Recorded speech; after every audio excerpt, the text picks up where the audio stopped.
Excellencies, distinguished delegates, survivors, and families of the victims. We mourn the more than 8,000 men and boys who were murdered in Srebrenica simply because they were Bosnian Muslim. The tens of thousands forcibly displaced, abused, and stripped of their homes, their loved ones, and their sense of security.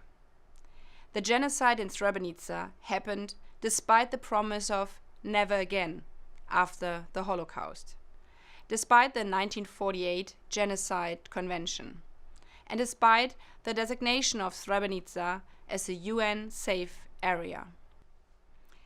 We know that we can never bring back the victims or undo the atrocities that were committed. But 31 years later, what we can do is honor the promises we made to survivors.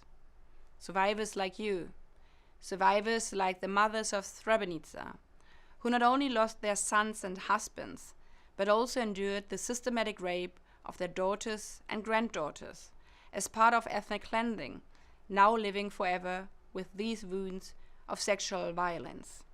As every genocide is fought over the bodies of women. Honoring our promises to them also means strengthening national laws and institutions with regard to women's rights, and using them as a blueprint for other regions. In Bosnia and Herzegovina, legal reforms have recognized children born of wartime rape and expanded their access to social services. In some municipalities, laws removing the requirement to list the father's name on official documents have helped protect the rights and dignity of children born of conflict-related sexual violence.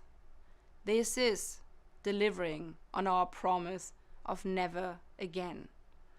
Upholding our promises to survivors also means upholding landmark rulings by the International Criminal Tribunal for the former Yugoslavia, which helped establish conflict-related sexual violence as a crime under international law and brought perpetrators to justice, while safeguarding its legacy through the International Recital Mechanism for Criminal Tribunals.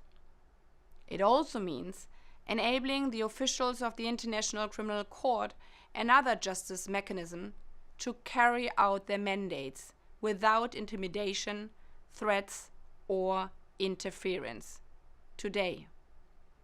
And most importantly, honoring our promise of never again means confronting the warning signs before they escalate into atrocities.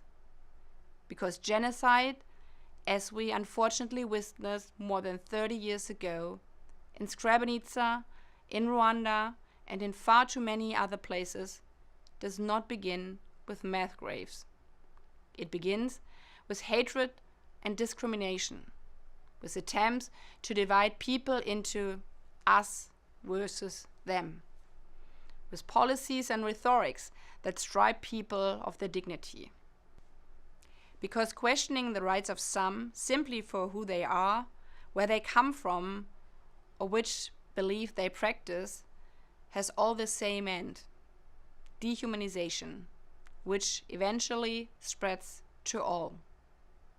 So today, let us ensure that never again is not merely a phrase we repeat, but a promise we uphold, a promise to remember, a promise to deliver justice and dignity to all, and a promise to act when we see the warning signs.